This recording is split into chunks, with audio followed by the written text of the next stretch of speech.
heard a joke that there was once a barber, a hairdresser, how do you call it, for men, and the President of the United States walks into his shop. "What are you doing here, Mr. President?" He's like, "Well, I need a haircut." Okay, so he sits down, he gives him a haircut. Comes the end of the haircut, the President pulls out his wallet. He's like, "How much do I owe you?" He's like, "Come on, sir. I think I'm going to charge the President of the United States to get a haircut. It's free. I'm so proud of all the hard work that you're doing. I love the American country and the nation and blah, blah, blah. And it's okay, you don't have to pay anything." Okay, the next day, the barber comes to the store and he finds this huge bouquet of flowers next to the door. "Thank you for your assistance," and so forth. Okay. Weeks pass and the President of the UK walks in. "Wow, what are you doing here?" And, "Well, I need to get a haircut." So he gives him a haircut. Comes the end of the haircut, he pulls out his wallet. He's like, "How much do I owe you?" He's like, "You're joking me? The President of the Prime Minister of the United Kingdom, I love the British people, I love what you do, and I'll never charge you anything, and it's totally free, you're good to go." The next day he comes to the store, he sees a beautiful box of chocolates and thank you note, "Thank you for your help and your assistance." Weeks pass and the Prime Minister of Israel walks into his store. "Wow, Prime Minister of Israel, what are you doing here?" "Well, I need a haircut." Same story, he cuts his hair, pulls out the wallet. "How much do I owe you?" He's like, "Come on, I think I'm going to charge you money. Prime Minister of the nation of Israel, the land of Israel, of course, I will never charge you anything." And okay, so he leaves. The next day he comes to open the store, he finds 120 MKs standing outside. So Israelis don't like the Jews. Don't like paying.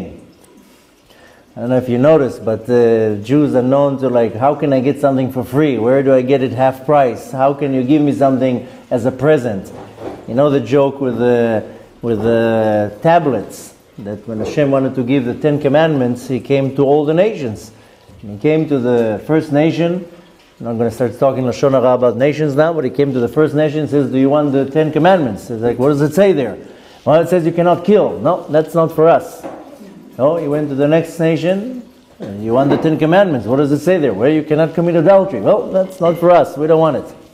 And he came to the Jews. "You want the 10 Commandments?" They're like, "How much does it cost?" So he said, "It's for free." "Well, give us 2.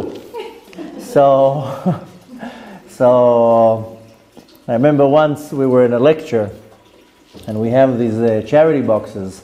So when we go to lectures, when I go on tours, then there's always a table outside. Tzipi knows that. There's CDs, the books, and we give out the charity boxes. One time I was somewhere, and we told somebody, "Here, take a charity box." No, it's okay, it's okay.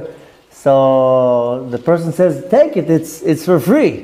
So he says, "Okay, give me 2, I'll give one to my brother."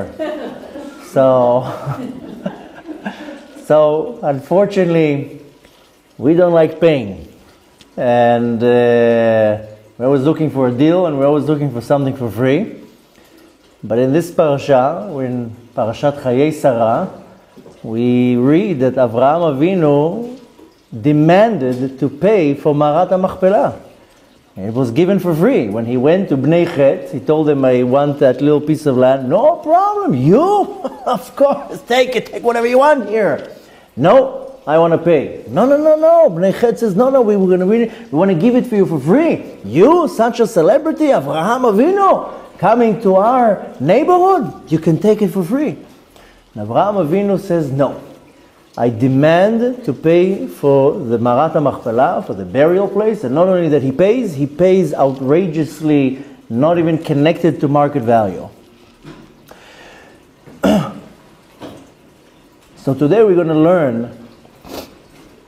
the importance of why we pay for things, but more than just the importance of why we pay for things, is what's the spiritual significance of me paying for something. And there's much more to it. After all, if you look at the weekly parasha, the Torah goes out of its way to talk about the entire negotiation of the purchasing of this deal. The Torah could have just said Avraham Avinu wanted to bury Sarah and he bought Ma'arat HaMachpelah. End of story. Look how much lines, how much time the Torah is going out of its way to tell us that Avraham Avinu went out of his way, there was a negotiation and the transaction. Now obviously there's a spiritual and a physical significance to that. And B'ezrat Hashem, if the Torah takes its time to tell us about it, there's obviously something to it. So today, B'ezrat Hashem, I want to focus on the importance of why we pay, what's the significance of paying, and what we can take from that. So the story goes that Avraham Avinu comes back from the Akedah. That's how we finished last week's parasha.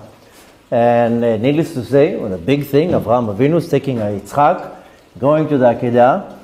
And this is after a long list of challenges and tests that the Kadosh Baruch Hu is testing Avraham Avinu. Last week we talked about it, how the two parashot are attached to each other, and you see all the challenges and the tests of Avraham Avinu. And now finally we read the last test that Avraham Avinu is requested to take his son and go and sacrifice him. And on the way back, the Satan, the devil, was very unhappy with the success of this test, because the Satan was the one who instigated. That's why he says, "Vayhi achar hadvarim haele," after this conversation. Which conversation? What conversation is the Torah is talking about? I mean, we read this every day when we pray. This should be pretty solid and clear in your mind. Every day we read Parashat Akedah, it says, "Vayhi achar hadvarim haele," and it was after this conversation. Who had a conversation? The conversation was between the devil, between the Satan and Hashem. And Hashem was bragging in Shamayim, "Look at my son Avraham Avinu, everything that I tell him, he does. This is unbelievable." So the Satan says, "Oh yeah? I bet you that if you ask him to sacrifice his son, he's not going to do that." And Hashem says, "Oh yeah? You want to put your money where your mouth is? Let's put a bet. Let's see, I guarantee to you that Avraham Avinu is going to do it." And the Satan says, "Oh yeah, I put all my money on that." And they had a conversation, and right after that conversation, "Vayhi achar hadvarim haele," and right after this conversation, "Va'elokim nisa et Avraham," and Hashem said, "Now I'm going to test Avraham, the ultimate test." The Satan was very unhappy. He lost the bet. He was very unhappy with the outcome, that Avraham Avinu, not only that he went there gladly, willingly, and with a lot of energy, a lot of excitement. So what did the Satan do? He goes to Sarah. He dresses himself as an old man, knocks on the door. "Hi, where's Avi?" "Avi? Well, I don't know. He took Yitzchak and he went somewhere." And the Satan is telling Sarah, "What, you're not reading the news? You don't have WhatsApp? What's going on with you? You're not connected to the world? You don't have a Facebook account? Don't you read what's going on? You're living in some dark ages. You're telling me my husband went somewhere with my son? Your husband went to slaughter Yitzchak." What? Sarah hears the news. She can't contain such a message and she dies. So the Satan was very unhappy with the success of Avraham Avinu, so he had to be, as usual, a party pooper. And he goes and he gives this news to Sarah, and Sarah unfortunately can't handle it and she dies. Avraham Avinu comes back and he hears the news. Right away, he needs to, let me find out where I'm going to bury her. After he buries her, he says his famous eulogy. We spoke about it last year, the eulogy that is called Eshet Chayil. Many people think that it's Shlomo HaMelech that compiled it. It's actually Avraham Avinu. Avraham Avinu sang Eshet Chayil to Sarah. Later on, Shlomo HaMelech took the eulogy of Eshet Chayil and he added it into the book of Mishlei. But nevertheless, this is the eulogy that Avraham Avinu wrote about Sarah. And there's a midrash that explains every line. How is that connected to Sarah Imenu? If you remember last year, we learned about it in Parashat Chayei Sarah, where I explained some of the lines. How is that connected to Sarah? But nevertheless, Avraham Avinu goes and he looks for a place to bury Sarah. And Avraham Avinu found Ma'arat HaMachpelah by chance. It wasn't planned. Nobody knew where Adam and Chava buried. And this was not only that Adam and Chava buried there, also Avraham and Sarah buried there, and Yitzchak and Rivka, and later on Yaakov and Leah. But nobody knew where it is. There wasn't any sign. But Avraham Avinu found about it in a very odd way. How did Avraham Avinu found about Marat HaMachpelah? Last week, if you remember, there were 3 angels that came to visit Avraham Avinu in Parashat Vayera. Avraham Avinu went out of his way to make sure that they have a good meal. He goes to the backyard to the cattle and he wants to slaughter 3 bulls. So each one can be served a tongue mixed with some great gravy of mustard. So he takes the first bull, the second bull, the third bull runs away. So Avraham Avinu starts running after the bull. Now, bear in mind, that's a 100-year-old man after a circumcision.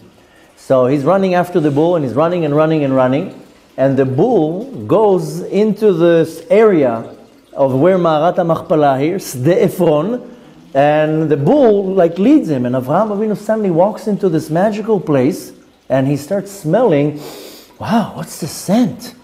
The Midrash says that he smelled the smell of Gan Eden, and he walked in, and he sees in the cave, he sees the souls of Adam and Chava surrounded with angels, surrounded with beautiful light. And he's like, wow, that's where they're buried. So Avraham Avinu was like, I want this place. Why would he choose such a place? Because he found out that this is where Marat HaMachpelah is. So beautiful, there's a beautiful midrash that explains how it all happened and how he walked in there and he smelled the scent of Gan Eden.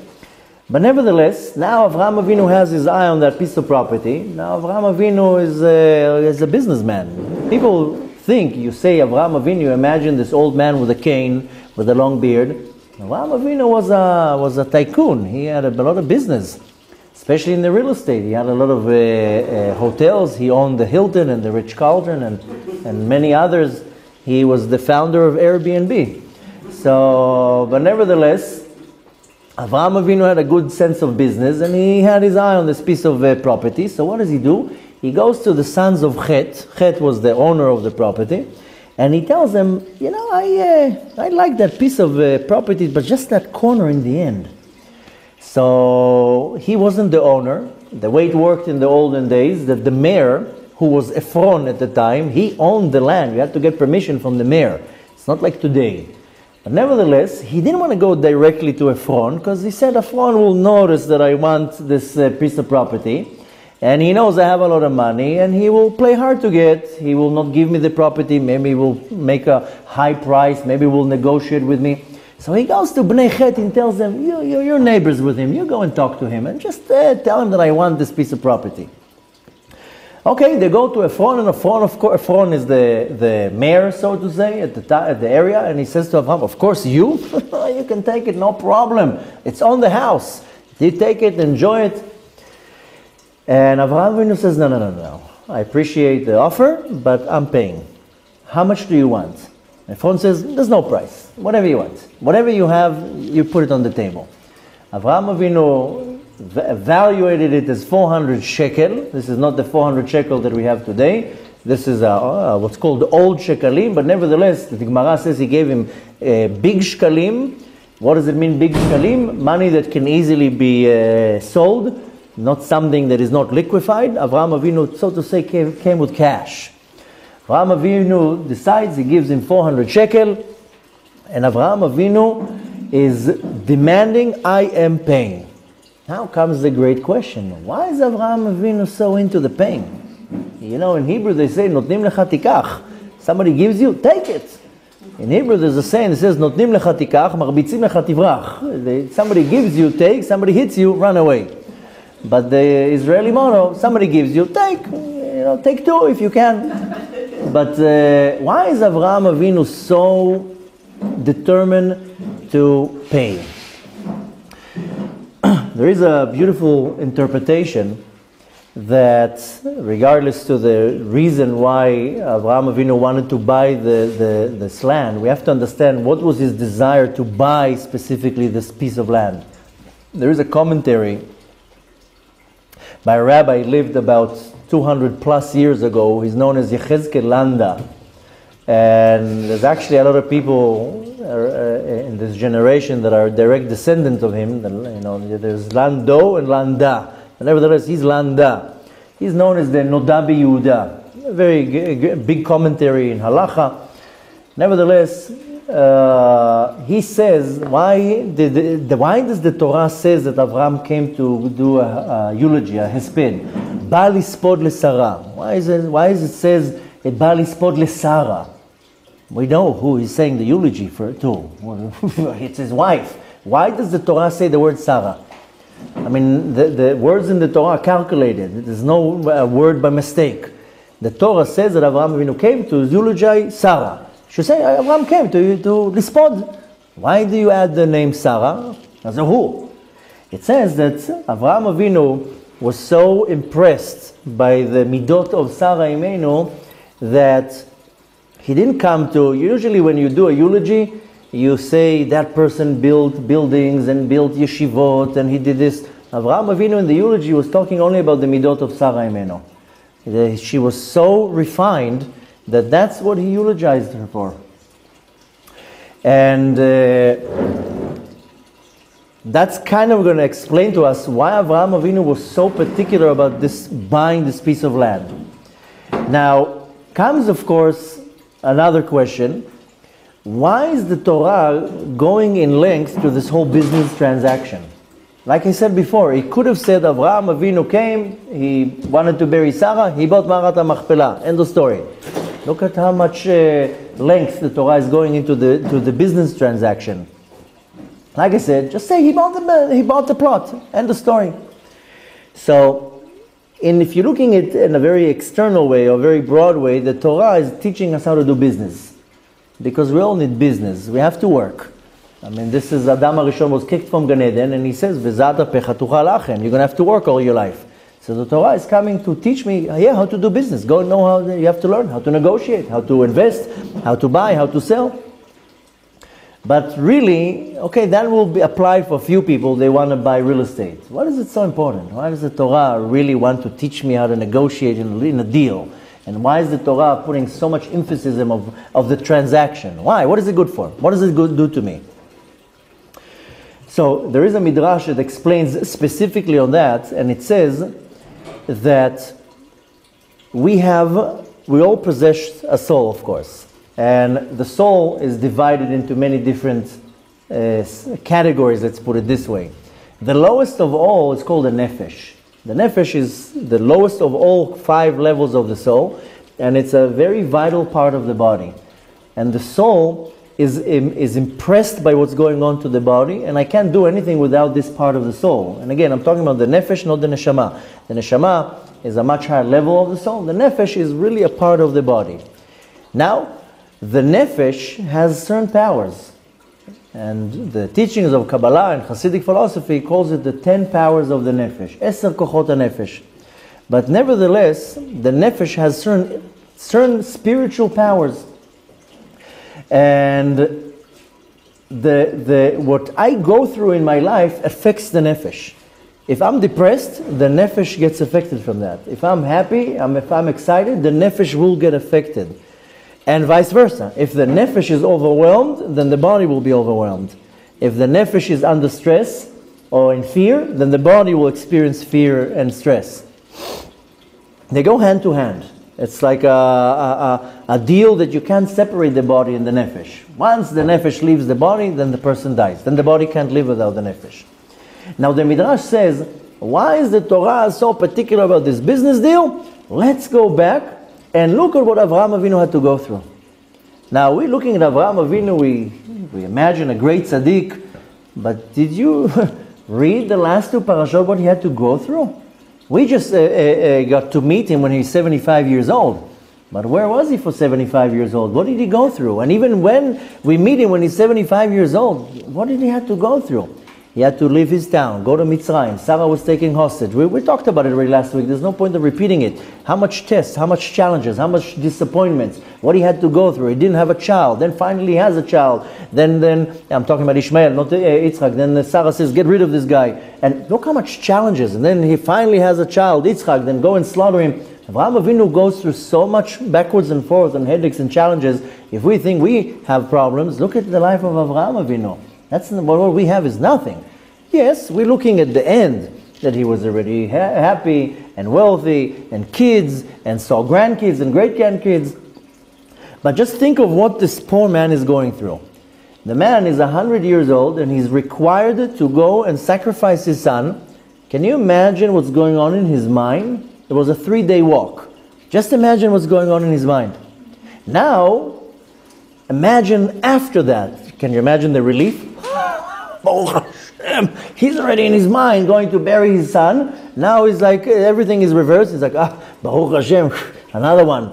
As he's coming back from the Akedah, just imagine what's going on in his mind. He's already picturing the wedding. There's going to be a wedding. He got an SMS message that Milcah gave birth to Nahor, and Nahor gave birth with Milcah to Betuel, and Betuel gave birth to Rivka. Oh, he got a text message. Hey, she was born. So he's already, wow, there's going to be a wedding. I'm going to do it in this hall. We're going to have beautiful flowers. Yitzchak, what colors do you want there? What do you want the theme? You want it blue? You want it silver? And he's already picturing the wedding of Yitzchak and Rivka, and then how they're driving off with a nice limousine, and just married, you know, those cans, and he has all in his mind. Then he's already picturing grandkids running around, and he's holding them, and then he comes home, and what does he find out? His wife passed away. Just imagine what's going on in this poor man's mind. Yes, last week, if you remember, we talked about that the hardest part of the challenges of Avraham Avinu was to deal with the disappointments. Because Avraham Avinu got promised something, and it was taken. He gets promised by Hashem, and Hashem takes it. And Hashem promises, I'm going to give you kids, and He doesn't. I'm going to give you wealth, He takes it away. Avraham Avinu was constantly tested, but the ultimate test that Avraham Avinu had to face is the disappointment. How many times you feel you get a challenge in your life, and the challenge is to deal with the disappointment. You go on a date, you go on 2 dates, 3 dates, you fall in love, you say, that's it, that's going to be the husband. And then it doesn't work out. And then chas v'shalom, and not need to give too many examples. You invest so much money and time in a business, you're already dreaming of that beautiful penthouse in the Ferrari, and the business goes down the drain. And how many times we get something into our life, and we get all excited, and boom, and it gets taken away. Now deal with the disappointment. The disappointment is a very hard challenge to deal with. And Avraham Avinu had to deal constantly with disappointments. So finally he comes back from the Akedah, he's all happy and excited, another bad news, straight to the face. You know what a different person would do? A different person would be angry. Dai kvar, enough. I just came from the Akedah.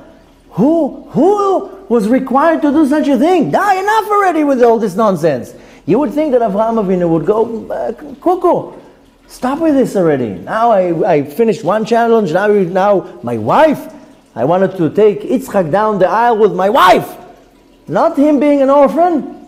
So you would think that Avraham Avinu would lose it, or would be angry, or be disappointed. Now more than that, it never ends with Avraham Avinu.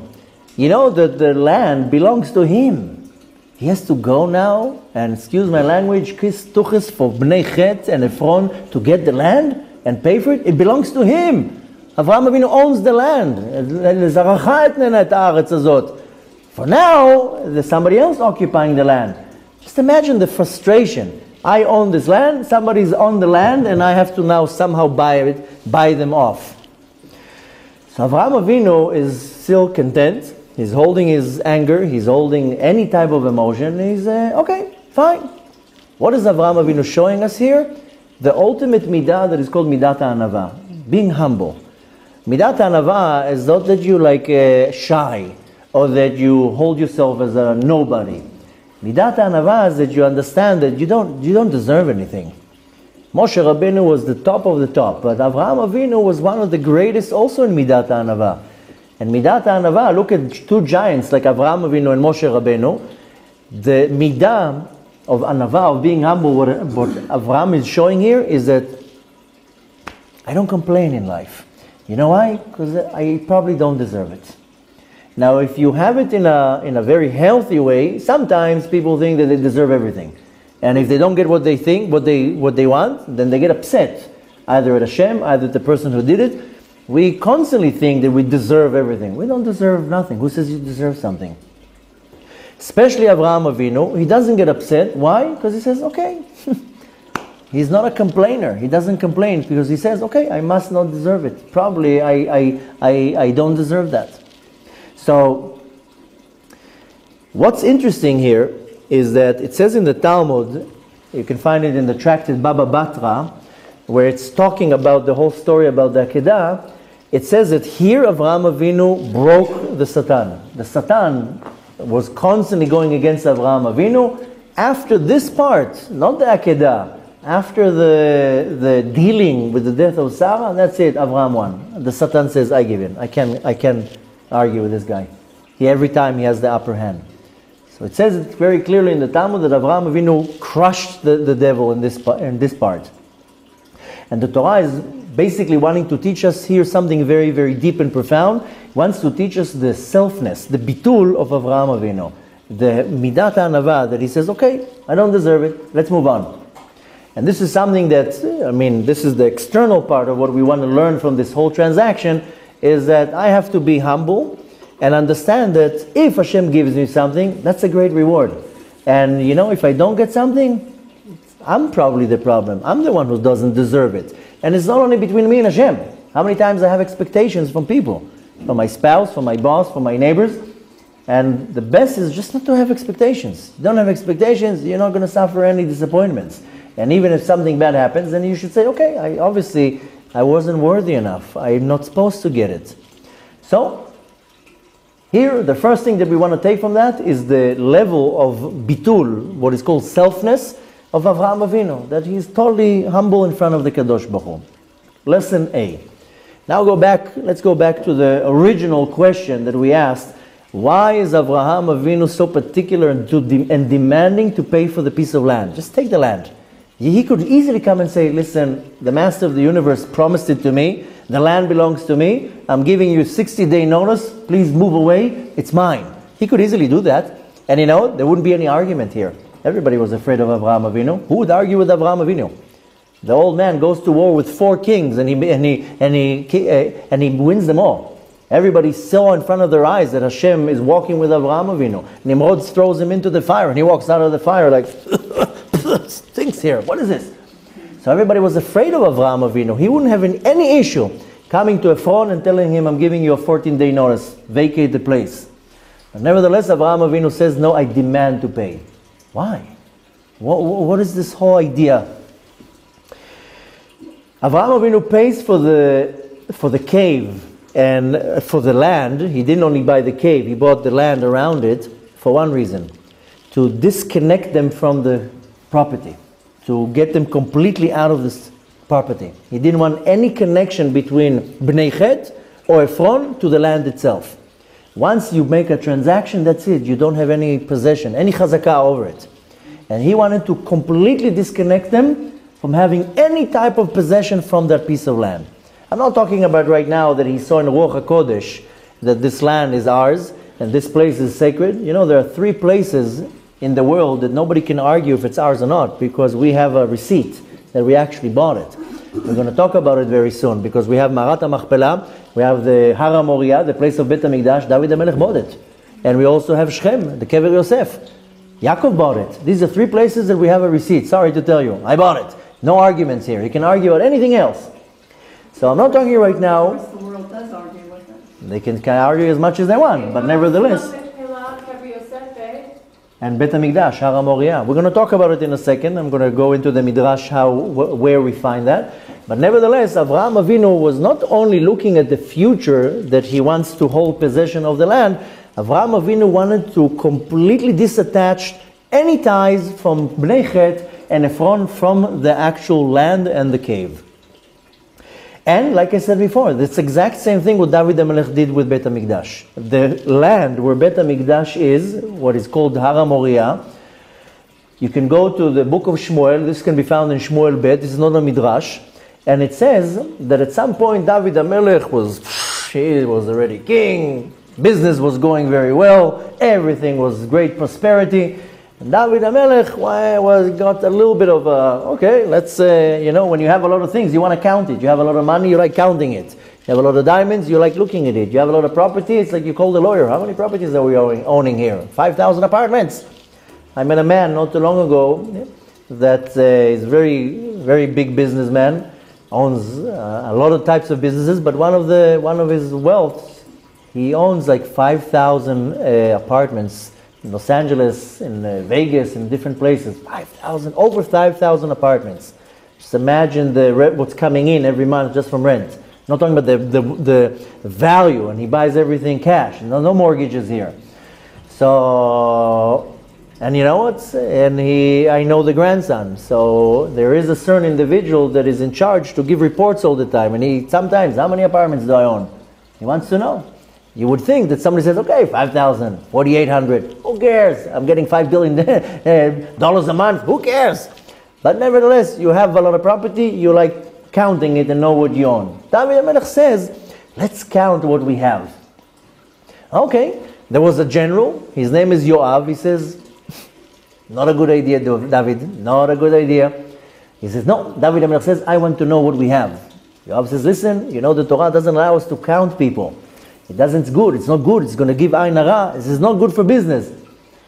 Nevertheless, David HaMelech says, I want to know what we have. And they count and they found whatever amount it says there. I don't remember, 500,000 soldiers, 100,000 soldiers, don't remember. We wanted to show off, I have a big army. It's like today, now all the armies, they're showing their might. So everybody's advertising. We have so-and-so jets, we have so-and-so amount of I don't know what, submarines. We have such amount of missiles. So, David HaMelech wanted to know, and not only counting how many soldiers, also what's going on in the kingdom, and unfortunately, like you have said, Magifa, plague started, and all the soldiers started dying, one after the other. At some point, David HaMelech is running in the street, Hashem, okay, chatati, aviti, pashati, I made a sin, but okay, I got the point. How do I stop the plague? Till the soldiers stop dying. Comes a prophet, Yavgad, and he tells David HaMelech, you should sacrifice a korban, and take an animal and give it as an offering to Hashem. Okay, there wasn't a Bet HaMikdash then. David HaMelech says, where should I do it? So the Navi tells him, take this animal and go, there's a certain backyard, somewhere in Yerushalayim. There's a certain individual that owns this piece of backyard. His name is Ornan HaYevusi. There's different places that call him different, but nevertheless, this prophet tells David HaMelech, go to his backyard and do the altar over there. Okay, David HaMelech comes, knocks on the door, Shalom, I'm David, I'm the king, can I rent your backyard? What? Tells him, can I get your backyard? I want to build an altar here and sacrifice. Tells him, take it, you're the king. David HaMelech says, no, I'm buying it. How much do you want? Like, I don't want to sell it. You can take it. It's yours for you to keep. David HaMelech says, no, I will give you 50 shekels. And he bought it for 50 shekels. Of course, not the shekels that we have now, but he bought it. 50 shekels was a lot of money. David HaMelech buys the land, builds the altar, sacrifices the animal, the plague stops, but nevertheless, we own the land. David HaMelech later on, of course, found out that this is the place where Bet HaMikdash will be built.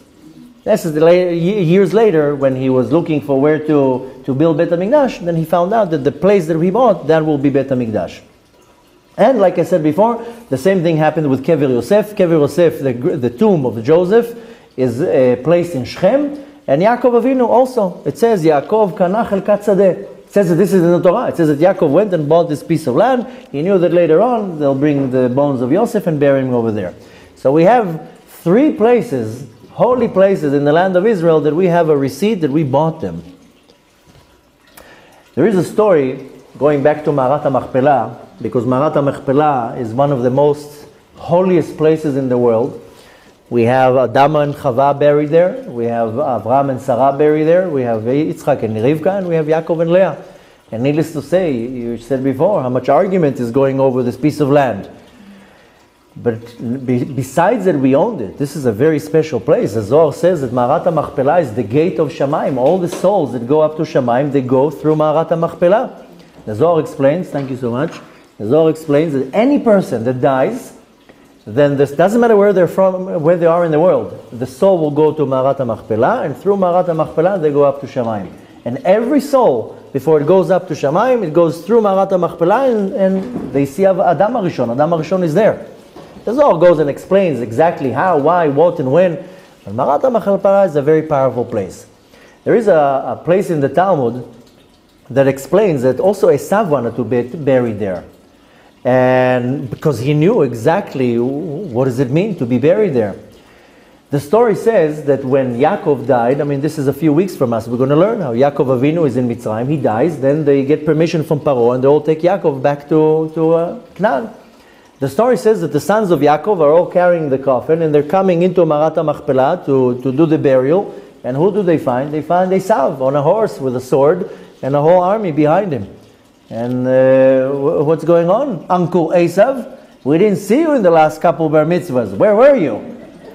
What are you doing here? You came to say goodbye, to bury your brother, to say give your last respects? We don't remember getting any birthday cards from you in the last, 80 years? So he tells them, I'm sorry to tell you, you're not burying my brother here. It's my piece. It's my grave. Telling him, hey, Esav, with all due respect, this place belongs to our father, to Yaakov. He tells them, no, it belongs to me. I'm the older one. I am the Bechor. This belongs to me. This is where I'm going to be buried. You bury him outside. They tell him, Esav, Habibi, we have a receipt. We have the document. Because when Yaakov bought from you the Bechorah, the firstborn, in the document was included the piece of burial. So he says, oh yeah? Show it to me. So tell him, are you out of your mind? It's in the safe back in Mitzrayim. What do you think, we're traveling with documents? He says, you're not going to show me the document, I'm not letting you in. No problem. So they send Naphtali back to Mitzrayim. Go get the document. In the meantime, stands a young man there. His name is Chushim. He was the son of Dan, the tribe Dan. He's known as Chushim ben Dan. Unfortunately, he was a mute and he was deaf. Now he's standing there. He doesn't hear what's going on. There's not the person that goes like that. So he's standing there and he just sees his grandfather. The coffin is on the floor and he sees this mean man that he never met going like this and like that, and all of a sudden he sees an argument and there's no translation yet. He doesn't read the lips. He gets upset. He takes out a sword and cuts Esau's head off. And the head gets disattached from the body and rolls into the cave and stops on the place where Yaakov is supposed to be buried. So the Gemara tells us that the head of Esav is buried with Yaakov and the body is buried outside. So really in Ma'arat HaMachpelah there are 9 graves. There is a version that says he didn't cut his head off, that he just hit him with a stick and the head got disattached. But nevertheless, he got upset. What are you doing? You're delaying the burial? He didn't understand what's going on there. But nevertheless, based on the Talmud, then Chushim ben Dan got upset, killed him, and the head of Esav is also in Ma'arat HaMachpelah. So, when you want to look at the simple explanation about the value of Ma'arat HaMachpelah, we know this is a very sacred place. It's a very holy place. It's a very unique and one-of-a-kind place that everybody wanted to get buried there. So we understand that Avraham Avinu also said, I'm not giving it up. I'm going to pay whatever I need to get it. This is the pshat here. The simple part was why Avraham Avinu was so particular with getting the land. He was also, like I told you, he was afraid that Ephron will tell him, I'm sorry to tell you, I want 100,000. Or how many times somebody wants to buy a property and the seller says, I don't want to sell it to you, I want to hold it. Avraham Avinu says, I'm not going to waste any time here for Sarah. The body has to go into the ground. I'm buying the land. Okay, this is the simple explanation. But there's also a more deeper explanation why the transaction and why the Torah is so particular. We all know there's a saying from our sages that says, Kesef ze Chayei hanefesh. Money is the life of the nefesh. Without money in this world, you have nothing. And even the Talmud says that a person that doesn't have money, a poor person, is considered dead. And needless to say that how can I do anything in this world if I don't have money? So we do have the teachings of our sages that says that money is the life of the nefesh. Now, when I spend money on something, I'm talking about something normal, I'm not talking about a cake right now. When I spend money on something, I take part of me and I invest it in what I spend the money on. And I take something out of myself. Now, now, Be'ezrat Hashem, my first boy, not first child, is very soon is going to be a bar mitzvah, Be'ezrat Hashem.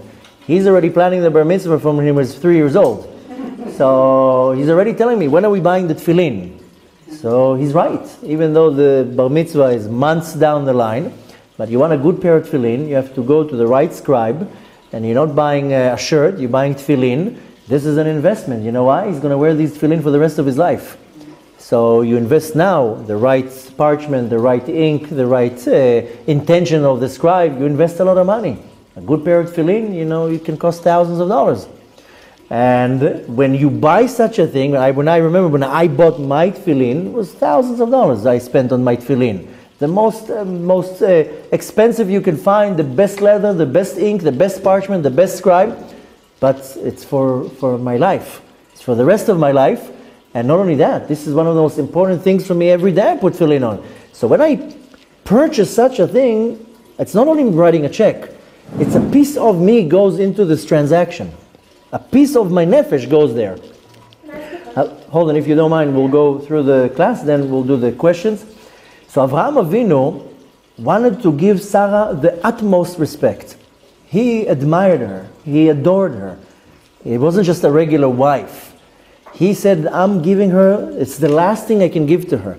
So I'm giving her the best of the best of the best, and she's going to be buried in Ma'arat HaMachpelah. There wasn't a commandment for that. There wasn't any prophecy that all the forefathers have to be buried in Ma'arat HaMachpelah.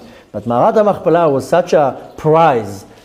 It was the jewel of the ground, the jewel of property, and he says, for Sarah, I'm giving the best. Why? Because she was so unique, so special, I'm giving the most out of me to her. That's why he's willing to pay a lot of money. Now, just imagine the separation between Abraham and Sarah, what they went through. Can you imagine how many years they were married? If she was 127 when she died, let's say they married, even though the Talmud says in Tractate Sanhedrin that she married him very young, kind of like Yaakov, like Yitzchak and Rivka. Rivka was now married when she's 3 years old.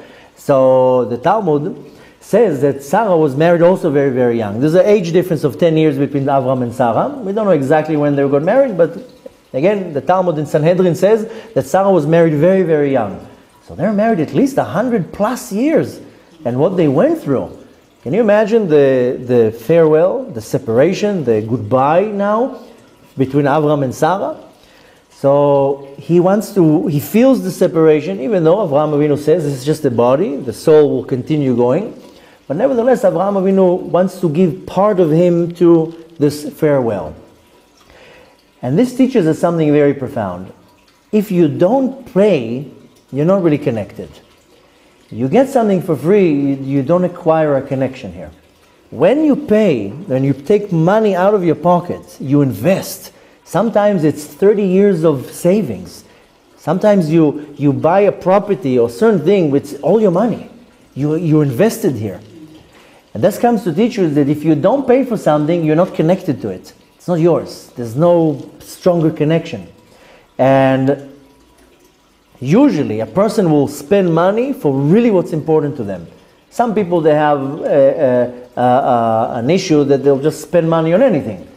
But most people, what will they spend money on? On something very, very important. They're not going to throw the money on some vacation. They'll say, no, the money will go to education of my kids. It's going to go for investing into a property that I'll have money, some type of an income when I grow up, whatever it is. Most people, they spend their money, their best of their money on something that is extremely, extremely important to them. And this comes to teach us something also very deep and profound, that nothing in the world, in this world comes easy. If something comes easy, as they say, easy come, easy go. Things in this world come with a lot of hard work, with a lot of sweat, with a lot of tears, with a lot of blood. Avraham Avinu found the secret. And the secret is that when you give, that's when you get. You don't give, you're not going to get anything. If you want to take something, you have to give. You can't just take it. Not only that, he found another secret. Whenever you invest, that's when you you, I don't know, you say bear the fruit, you enjoy the fruit, you get back the pleasure when you really invest. You invest in the education of your kids, you'll enjoy it one day. You invest in your own education, you'll benefit from it. Reap the benefits. You invest in your marriage life, you'll reap the benefit. Anything you'll invest in, you'll get back. You don't invest, you're not going to get nothing.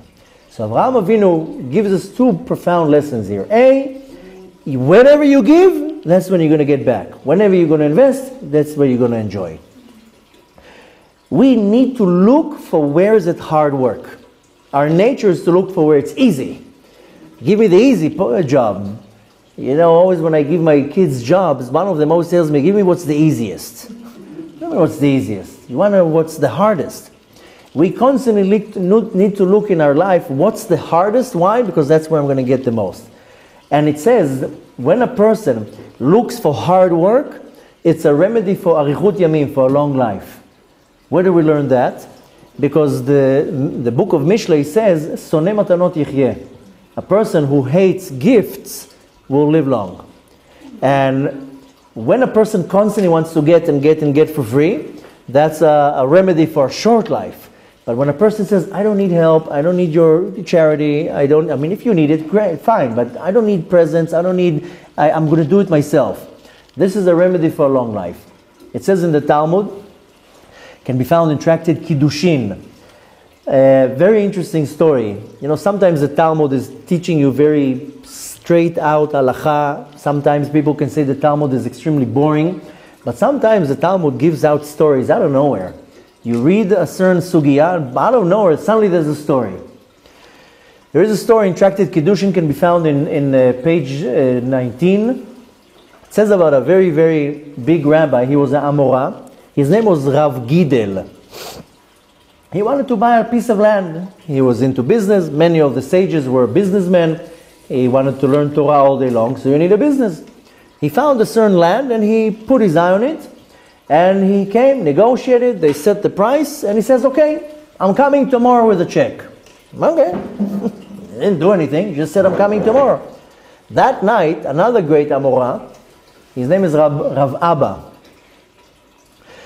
He comes that night, he also saw the sign of property for sale. He was like, oh, I have some extra money. He goes to the same landlord at night, he sees the property, how much do you want? They close the deal and he gives the money on the spot. Closes the deal. Okay, the next day comes Rav Gidel and he says, okay, let's do the transaction. The owner says, what are you talking about? Somebody came last night and bought it. Somebody came last night? Why didn't you keep it for me? He's like, keep it for you. Would I owe you anything? You didn't say anything. You just said, I'm coming tomorrow to get it. Somebody came, put money on the table, I gave him the property. Rav Gidel says, who's this person that just somehow got there in front of me? He says, a very great rabbi, Rav Abba. Rav Abba? Rav Abba took the property? I can't believe it. This is against halacha. He says, well, listen to, I don't know, the owner says, I'm not a great sage, I don't know anything about halacha, I'm just telling you, he came at night and got it. Rav Gidel gets very upset, he says, this is against halacha, he's not allowed to do such a thing. Okay, what do you do when there's a problem in halacha? You go to the Rav, you go to the above Rav. Okay, there were two Amoraim, so they go. There was a head rabbi above them, Rav Yitzchak Nafcha. And Rav Gidel goes to Rav Yitzchak Nafcha and he tells him, listen, he doesn't go and says right away, Lashon Hara, and says, listen, Rav Abba came at night and he took the land. He comes and tells him, Ma hadin ani b'mehapech becharara. What is the din? He's coming and asking him a law. What is the din when somebody comes and he knows somebody else wants to buy a property and he buys that? So he tells him, you're not allowed to do such a thing. There's a halacha. If I know that you want to buy this property and you're working to get a mortgage or you fundraising, whatever, and I know you want this property, I'm not allowed to go and buy it. That's against halacha. You can take me to Beit Din and you will win. So Rav Nafcha says, okay, listen, I can't believe Rav Abba would do such a thing, but you know what? Very soon is the holidays, is the month of Tishrei. He's going to come to me. I will approach him and I'll ask him, what's the deal? Anyways, Rav Abba comes to him, to Rav Nafcha, and that's his rabbi. He comes, visit him. He also now comes with a nice donation. And he tells him, tell me, what's going on with that land that you bought? It was a good deal. I just wanted to invest. He says, do you know that Rav Gidel wanted that land? You're not allowed to do such a thing. He's like, oh, I didn't even know. Nobody told me. I didn't know. I would never do such a thing. It didn't say anything. The landlord that sold it to me didn't tell me there's another buyer. I just walked in. I saw a sign. He told me, give me so-and-so. I pulled out the money. I did the transaction. I will never do such a thing. Okay, so now what do we do? So they call back Rav Gidel. What do we do now? Now Rav Abba owns the land. He's like, I don't want it. It's yours. I don't want it. Take it for free. So Rav Gidel says, I'm not taking anything for free. Soneh matanot yichyeh. I don't want this land. So now what's going on? This land was deserted for years. Why? Because Rav Abba says, I didn't know. I would never do such a thing. I don't want this land. There's no bracha in this land. Now there is a law that the first property you buy is not good to sell. And Rav Abba says, what should I do now? It's not good to sell the first property. So Rav Abba says, you know what? I don't need the money. Baruch Hashem, I have enough money. I'm giving the property back to Rav Gidel. Free, take it and enjoy it. It's yours. Rav Gidel says, I'm very sorry to tell you. Soneh matanot yichyeh. I don't want to get presents. I didn't buy it. So neither one of them was holding the land. For years the land was just deserted till some smart yeshiva, head yeshiva came, took the land, built a yeshiva on it. That's the end of the story. But the point is that you see two sides here. Rav Abba says, this is against halacha, there's no bracha in this transaction, take it, I don't want it. But more important, we see how Rav Gidel says, he could go and get the land for free. I don't want it. I didn't buy it. I didn't acquire it. Soneh matanot yichyeh. A person that hates to receive things for free has a long life. So we see from this that Avraham Avinu doesn't want presents. I don't want you giving me any presents. I'm owning this.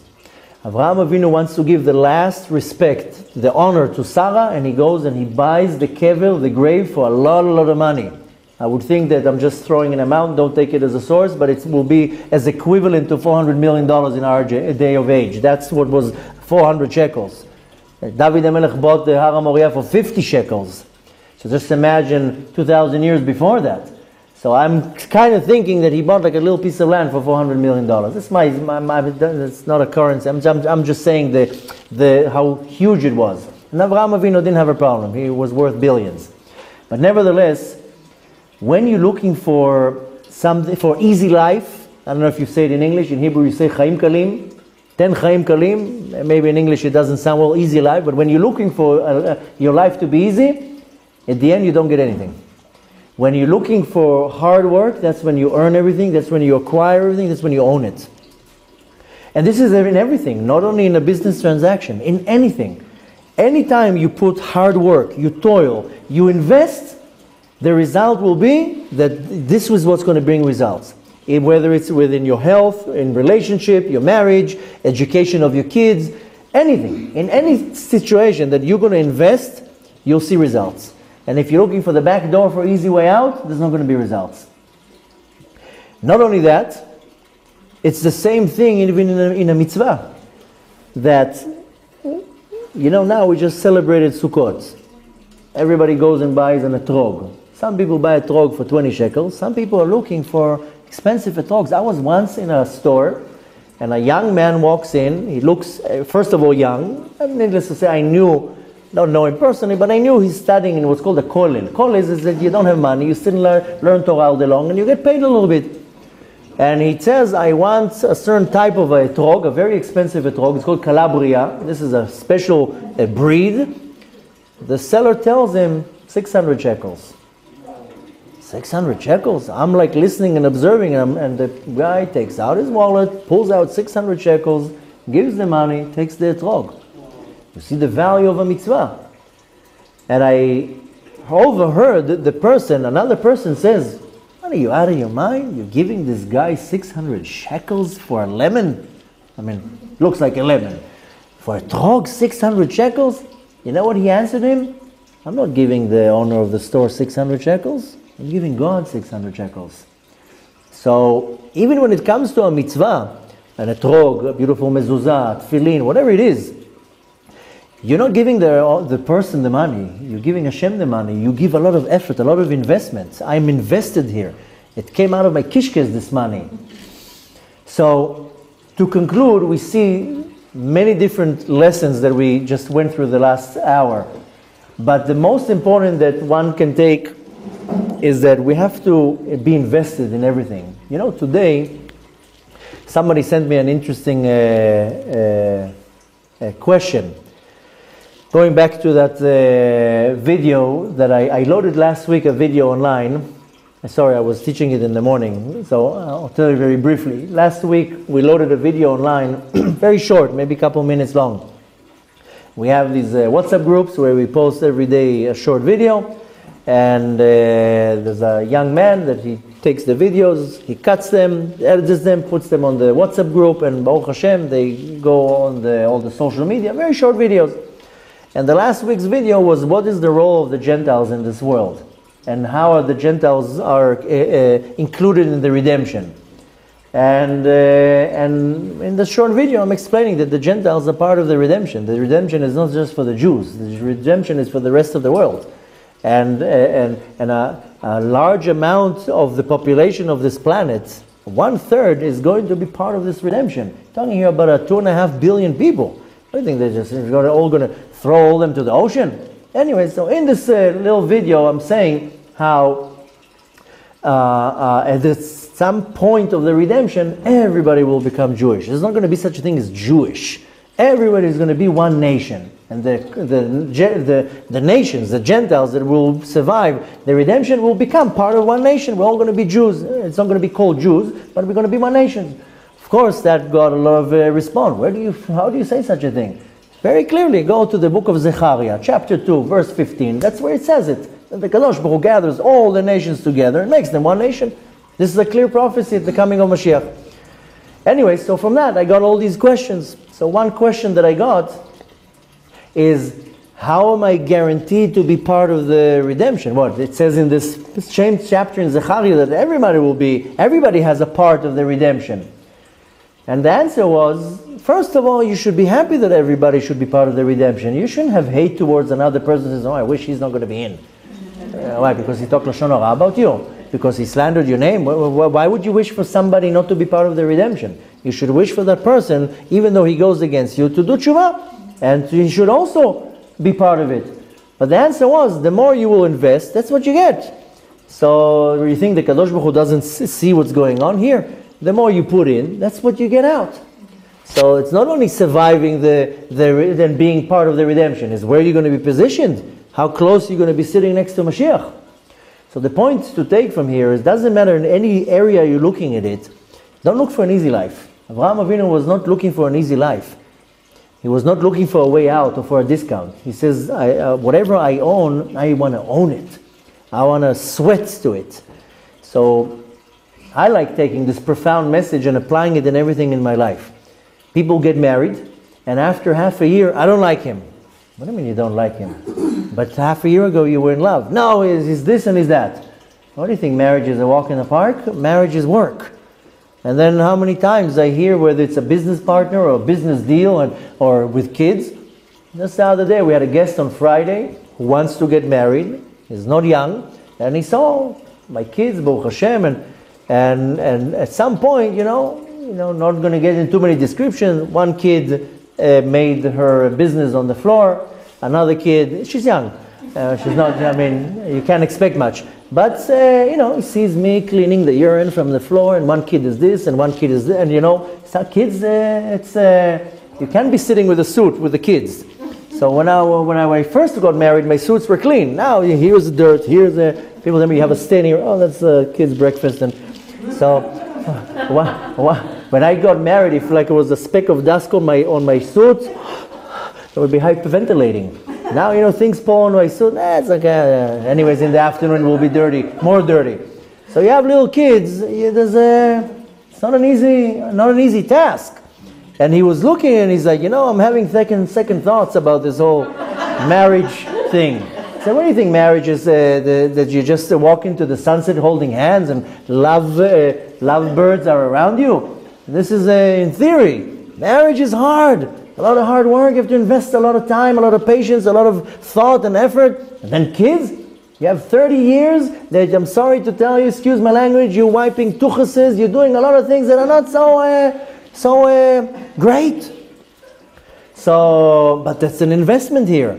And not only that, you think you just sure. Today, unfortunately, in our generation, parents, what they do, they take the kid, they put the kid in front of a screen. The kid is like this, and just be quiet. This is, you're not investing in your child. What's going to come out of the child? Nothing's going to come out of that child when you're gluing him to a screen. I was not glued to a screen. My man would sit down and play with me and teach me, and I wasn't thrown in front of a screen. So anything in this world, I'm just giving some examples, can be marriage, can be kids, can be education, can be relationship, business, and needless to say, my relationship with Hashem. You don't invest, you're not going to get nothing. That's how it is. This is the message, and Avraham Avinu wants to teach us that you want something good, you pay for it. You know, just today, something happened, it was very funny. I was like connecting everything that happens in my life to what's going on in the Parashat. And today I went to the mikveh, I take my clothes off, and I open my belt. And I'm looking at the belt, and I bought this belt maybe 2 months ago. And I see already the leather is already starting to fall apart, the buckle is already, and I was like, look at this piece of junk. I bought that cheap somewhere in some outlet, and it's not maybe 2 months, it's already the belt is falling apart. 20 years ago, when I was much, much younger, before I was married, before I was even observant, I had a lot of money. So all my stuff was very, very expensive. I had beautiful designer clothes. You know, up until today I have some of that. So once I bought a very, very expensive belt. It was then extremely expensive, that normal people say, who spends hundreds of dollars on a belt? It was a designer name, but nevertheless, you know that belt, I had it for 20 years. 2 months ago, finally the belt said, okay, I had enough, and it ripped. And this belt I bought for, I don't know, what, $20. After 2 months, the belt is worthless. And I was like, look at that. Even in something so simple, something so small, in a piece of leather, in a belt, sometimes you invest a lot of money saying, well, why should I invest? Because you know what? It's going to last you for years. I have things that I paid top dollar for that. I have them for 10, 15 years, 20 years. And when you pay, you're looking for a bargain, it falls apart after a week.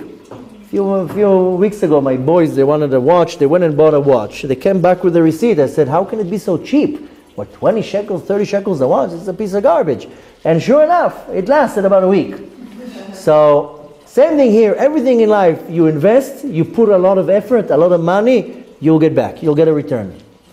So just remember these two secrets that Avraham Avinu found, that when you give, you can take, you get. When you invest, you, how did you say? Reap the benefits. Take that to your life, apply that to your life would be much more successful, the surrounding around you will be much more happier, you'll be able to achieve much more, and needless to say that your goals will be met and your life will be much more valuable, much more profound, and needless to say that this is what Hashem wants us to do. This is the Olam HaAsiyah, the world of doing. Here you do. And don't look for an easy way out. Don't look for discounts. Don't look for freebies. Look to where I can give, where can I invest, where can I pay. You're not going to lose at the end. You are going to be the one who gains at the end. Have a beautiful, beautiful rest of the week.